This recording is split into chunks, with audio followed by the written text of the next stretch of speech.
Recording in progress. I'm going to turn or show you how I turn bananas. So which one of these is the real one? Who's left? I did this before, and somebody actually chose one of my wooden ones, mainly because I'd stuck the Del Monte label or whatever it is on it. I will be turning a torus in a rather more inelegant way, because it is my firm belief that bananas are faceted and are not uniform. If that's on the overhead still.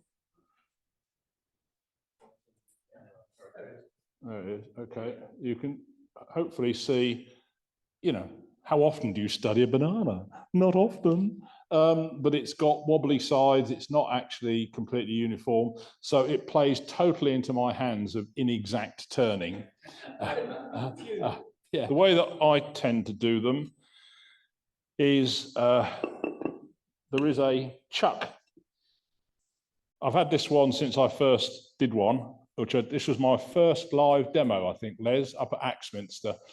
But if you Google wood turning bananas, most people do them with bandsaws and stuff. I found one guy, and he did it roughly this way. So this isn't original. So it's just a piece of softwood that's got a bit of give. The slot in the middle on this one is cut at 35 mil, which just about seems to be roughly a banana sort of size. The main thing is that it's able, when you've turned your torus, you're able to clamp it safely in here, which I'll show you when we get to that point how you do it, because it's very crude. It's with screws, so it doesn't go anywhere. So we'll come to that in a minute. So this is a piece of, I don't know, sapele, roughly 35 mil wide. So I've started the process. The way that I would do these normally is I'll stick it between centers, and then I will turn the mortise, where are we, like that, in part, because it's still between centers. I tend to go over the top. So when you go over the top of the tool rest, you've got to be able to create your mortise. So a little tool like this allows you to still have it clamped between centers and be able to get your mortise. The recess only needs to be big enough to clear the jaws, because at the end of the day, this bit in the middle is scrap. So I turn a tenon mortise, on both sides. I've marked this out at 35 mil.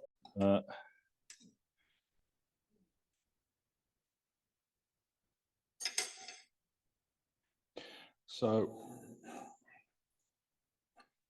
there we are. Oh, I need that.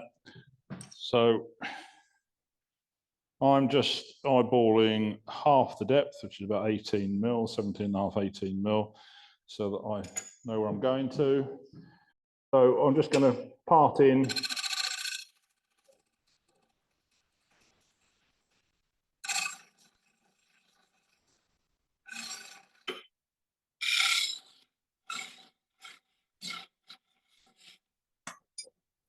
Highly finesse turning technique. Quite a bit more.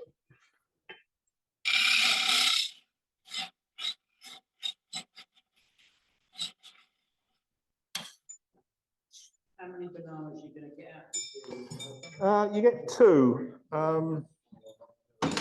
You get two out of a torus, because you don't want, this one is just under a half, and it doesn't quite look right. If you do them too small,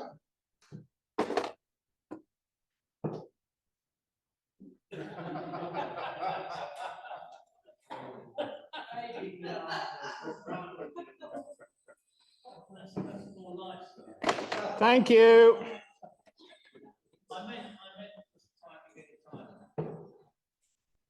There's a sweet spot. No, we won't do all that. Yeah, so two that are less than a half and a bit more than a third. See, they can't quite get 3. You can if you aren't too worried about exactly how they look. So I say there's no finesse to this particularly. It's whatever way you fancy. The key point is I've now got my halfway point, so I can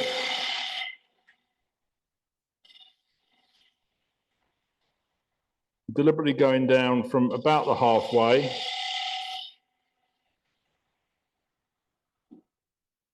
Now what I've got to do is to make sure that when it goes in the wooden chuck, that there's a piece that's left of the full width. If I cut it down and accidentally make it too narrow, it won't fit in the wood too well. So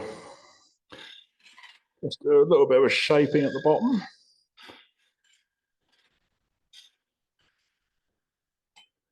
And then come around the corner one way or another.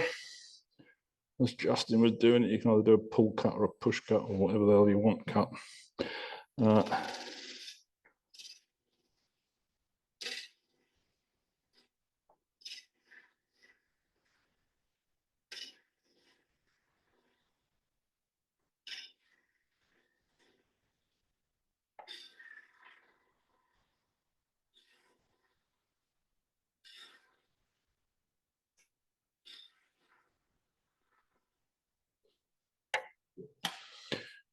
At this point, you might want to put a banana in front of it and model what you think the banana is going to look like. But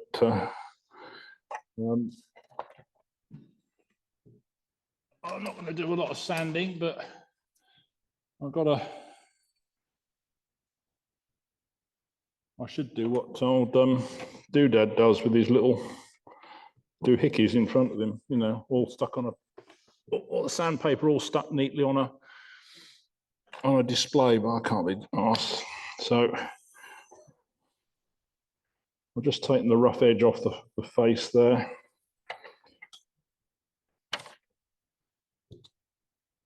So I'm not going to finish this off. This is just going to be a test piece. So I've kind of done roughly about half-ish. So take it off. Put it on. The bit that you all want to watch it is when it comes off, because that's the fun bit. Just there, Barry. Perfect.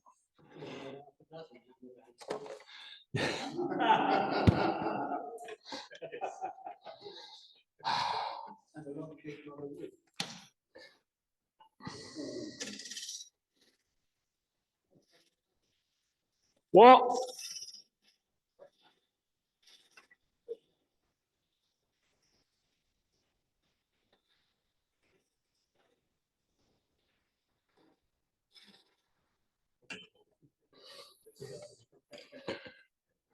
Always stop the lathe when you move the tool.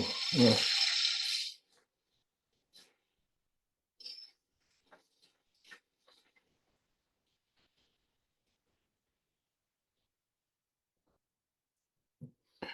Deliberately slightly asymmetric because my test banana is deliberately slightly asymmetric.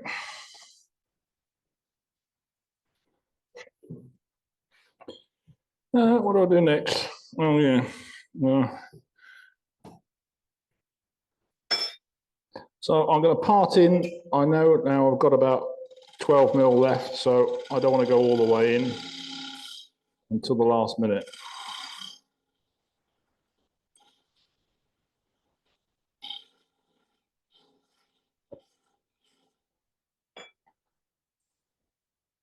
Remembering I've got to keep a bit of the outside for the full width. So as I get closer, you can hear it as Justin did.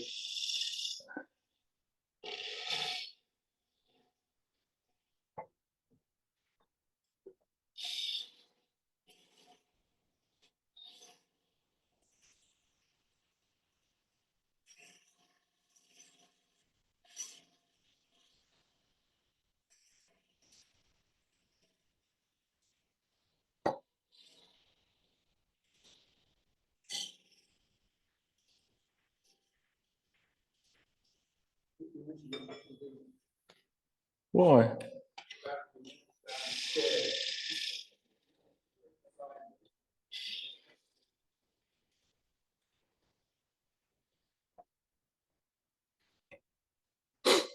Apparently I've got to watch what I'm doing.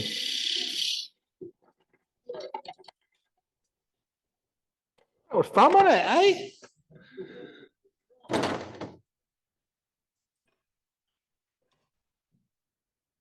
Yeah. So take that bit off.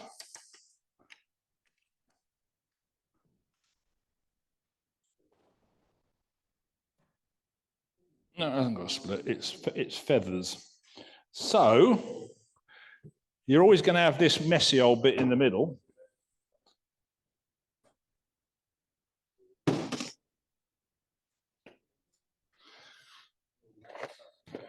So I'm not going to do a lot of this, but if you haven't got one of these from Rutland, they're very good, quite cheap.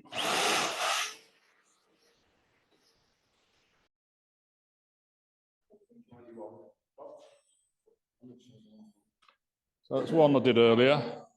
That's a large, not quite half a circle, quite large. Because I don't want to do all of it because it's tedious and a bit dangerous, I've done one end. So this end, theoretically, particularly if I have one here to look at, will be this end with the pointy bit on it. When I did this end, it wasn't quite blended in enough, and it's a bit difficult when you're doing this whooshy bit. So it was done, and then I used that and the belt sander just to blend it in a bit. So I have done one before, which actually did very little need for that. It blended in quite well, but I hadn't turned one for ages, so when I did this one, it didn't go as well as I'd hoped. So I've reused this a number of times, a scattered old bit of construction timber. I've marked the gap between jaws 1 and 2, so I know where it is so that it will clamp down again. This thing still turns, doesn't it? Despite us. Ralph, you need paid a television license. So I've done little ones that are quite effective. If you get the crescent shapes right. We'll come on to the pyrography and the colouring maybe in a minute. If I've got the balls to do it.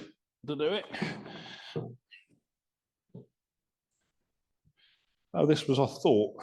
No, that's sticky tape. It's not red tape. It's a good idea to stick something on this end so that you know where it is when it's turning. I usually use red, electrician's tape. Saves the cleaning up later on.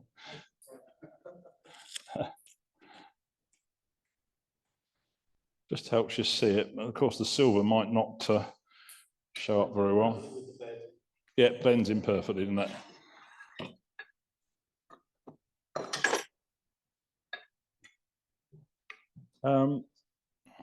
Right, so when I position, by the way, I have actually tightened up the grub screw earlier on the chuck, because on some occasions it's helpful to reverse the banana and turn from this side. So just looking back at this, the position of the screws and where the banana sits in the body is all relative to what you're trying to achieve. So I want to try and achieve a little axis here, which is the stub end. So I set this up by juggling this around so that the center, you can see hopefully there that I can actually do something to give myself a little knobbly bit. This has got to stick out far enough because you've got to blend in all the way down to the face of the chuck. So for that to blend in, this possibly could do with sticking out a bit more, but it is what it is. As you can see on this, there are a number of holes because I've done different ones at different ways. And the good thing is it's only a scrappy old bit of wood, so you can drill as many holes as you like. So that's it, really. I won't bother with the rest of it. All right, I'll give it a go. This is the bit that always worries me. Are we insured for this? Okay.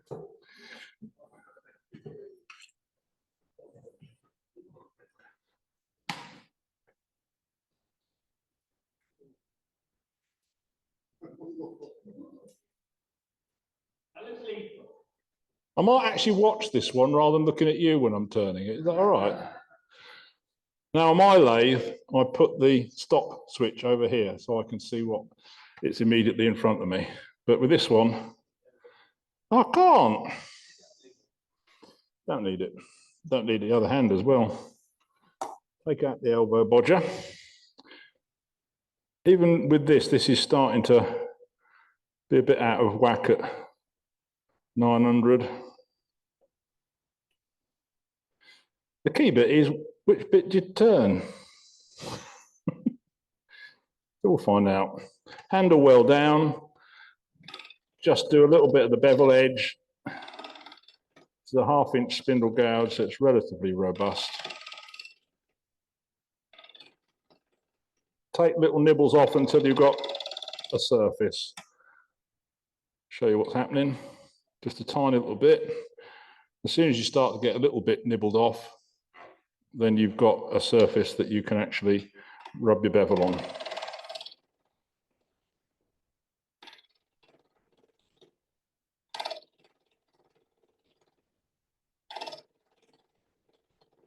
Whatever you do at this point, don't reach over with your left hand.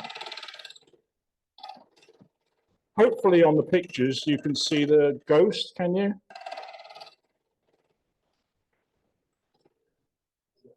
Can you see the ghost?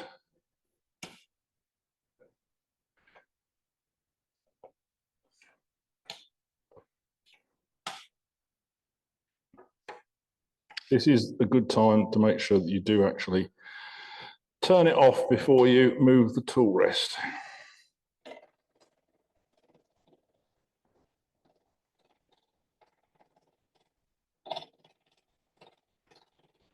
Key thing is handle well down, making sure you're rubbing the bevel.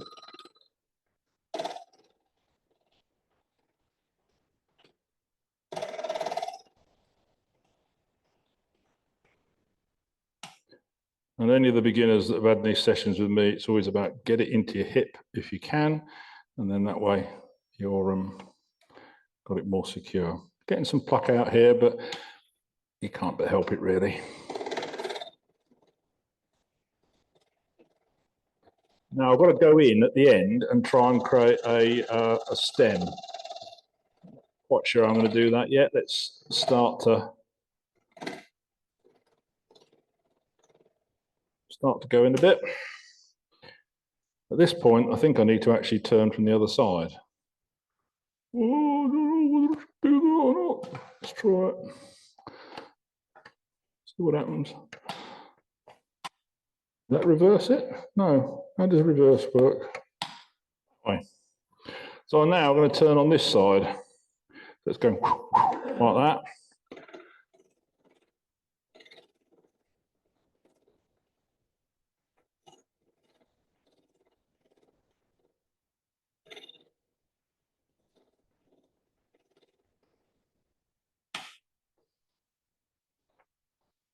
Did I need to do that? I don't know.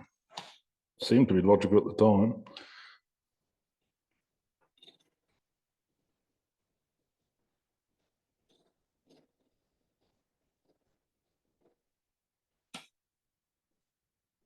Go back to the normal way.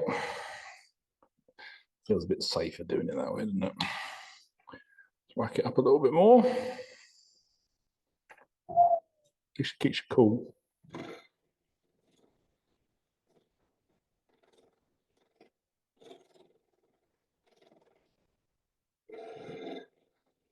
Believe me, I can actually feel the wind across my arm now.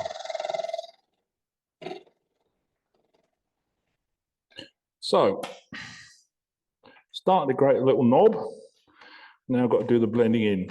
The knob, by the looks of it, is a bit too far to the outside. It could have done with being centered up about a mil or two inwards. But I didn't really have the time to finesse it.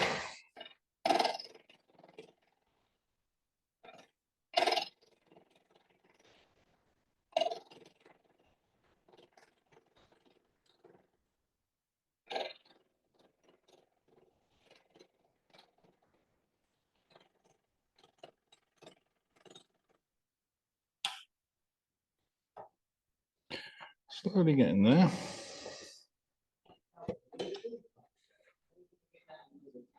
I don't know.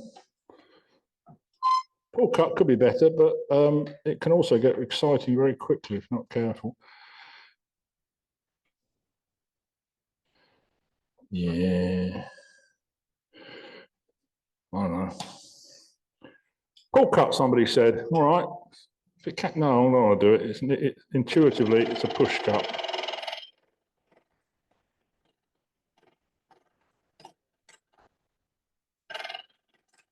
I'm quite a long way over the tool rest at this point because I can't get any closer because I'll be inside the banana.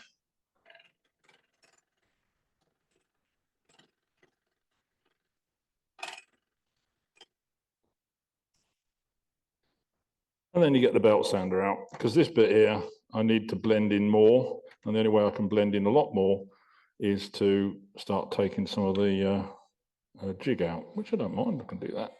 See if I can get in a bit closer. Ooh, that's exciting, isn't it?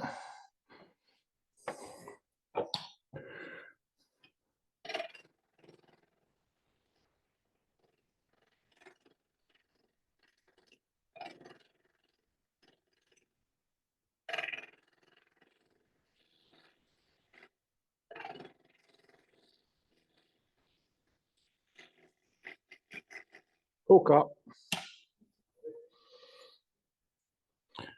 Yeah, that'll need either this repositioning or blending in because I'm going to have to take a great chunk out of the jig. I'll just do a little bit more and then I'm going to stop just for safety's sake.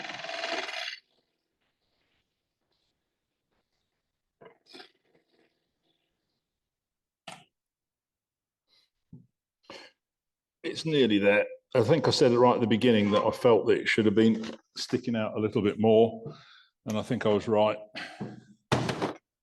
So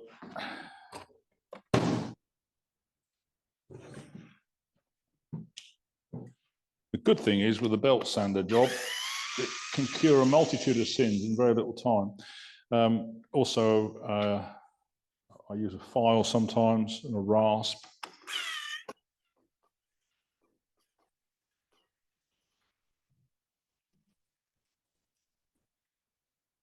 Exhausted.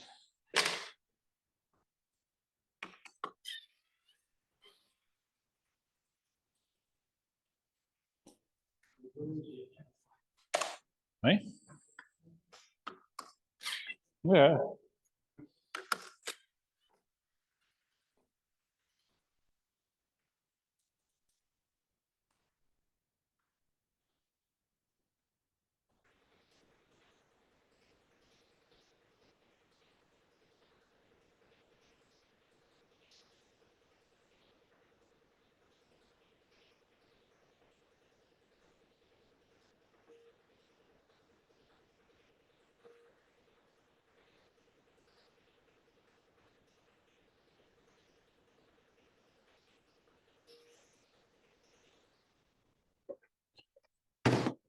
So you can finesse it till you're blue in the face, but it's good enough to eat to start with.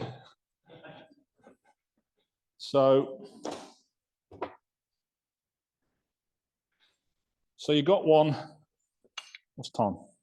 Oh, that's all right. It'll be a shortish night tonight anyway.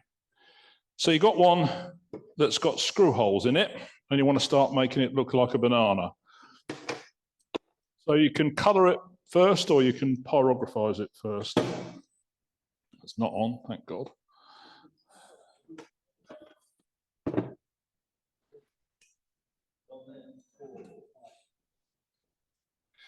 Why do you fill the holes? Don't. That's the reason for me showing you this, is that I know it's a long way away, so it won't be very clear, but bananas have got all sorts of marks and shit on them, haven't they? So that was a hole. So now I've burnt it in a bit. Thank you, Paul. And if you look at a banana, it's got all sorts of scuddy things on it. Health and safety.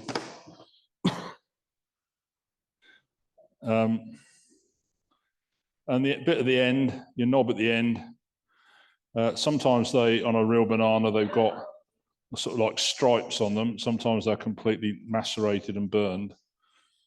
But you can have quite a lot of fun. All right, quite a lot of fun just slowly wrecking them.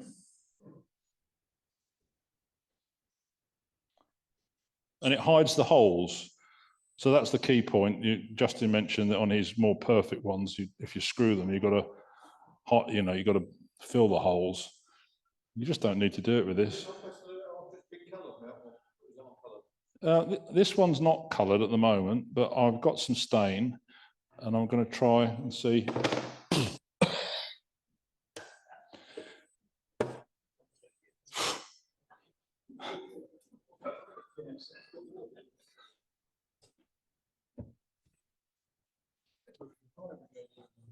Yeah, I know, that's why I was only doing a little bit. I know this is a long way away, but can you, I can do it on the lathe. I'll do it on the lathe. I'll do the colouring on the lathe. I'll come back to the lathe.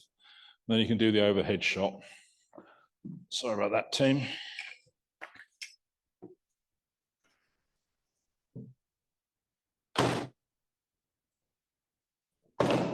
It's actually quite quick doing it, isn't it?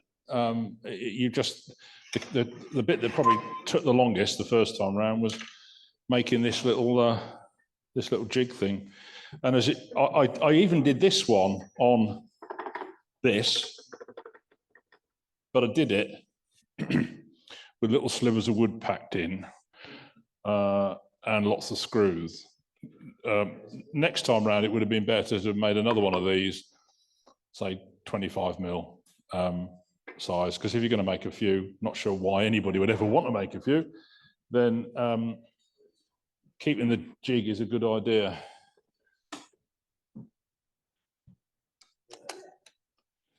Somebody wants to take this, so I can pass this round if you really want to have a look at it. There she goes, my heart is.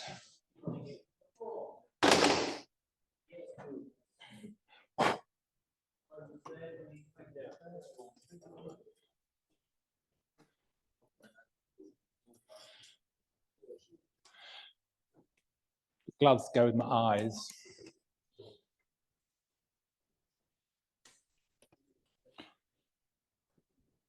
Oh, arthritis in your thumbs. Oh. Actually, I had a very nice Asian lady approach me the other day for a certain test that men need at a certain age, wearing these the other day. It was a bit of a shock.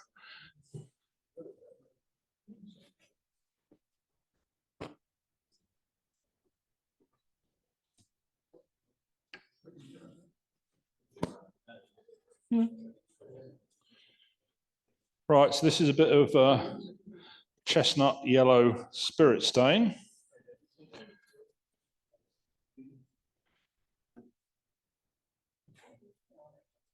Can you see that, or is it burnt out? I can't tell, sorry.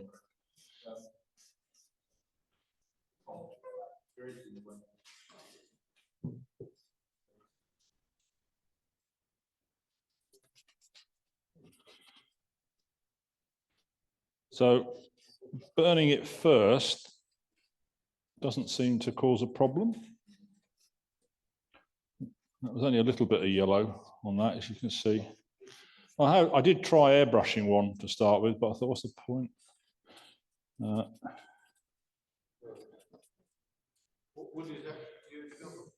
This bit, I have no idea. Close grained. Yeah, it's probably sycamore by the feels of it, but it's quite closely grained. The darker wood, the sapele, you need a bit more, and the colour's quite dark compared to, so you need to put more layers of colour on, probably seal the wood first, because that's not really yellow, is it? I don't know where it's gone. I did do one in Sapele, and I suspect I probably put some paint on it, actually, rather than just the stain. Yeah.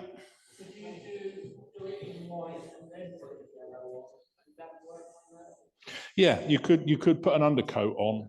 Yeah, that's very sensible. Gesso or just white paint. Or even, I'm not sure a white stain would make it a lot whiter, but, and this is Martin Sabin giblet, water-based. So they always say you can't mix them. So I'm going to mix them. Some of your bananas, they go a bit greeny, and they also go a bit blacky. So mixing the green and the yellow. And you can also go back and take some of it off. I went back on one of them and put some lacquer on it. Wax, sorry, and it reactivated the spirit stain after 3 years because it was unsealed. So you can put water on it and reactivate the water bit, or you can put some solvent on and reactivate the darker colour. It's a bit messy, that one.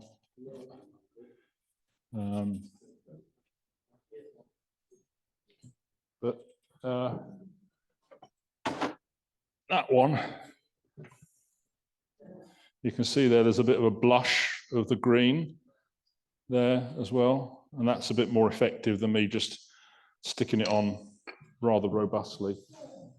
Put a bit more yellow on and see if that will stimulate the green to dissolve. No, so if I'd actually got the green as a spirits-based one, it would all mobilised, but the yellow will only mobilise the yellow. I need water to mobilise the green. So it would be best to stick with either spirit or water-based, and then that way you can blend and mobilise the one and the other. Yeah, that's about it really for bananas. Unzip a banana. I mean, they're quite effective.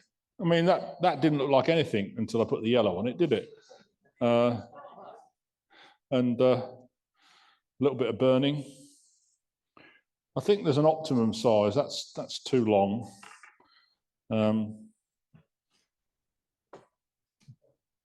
I'll pass these around. People want to look at them.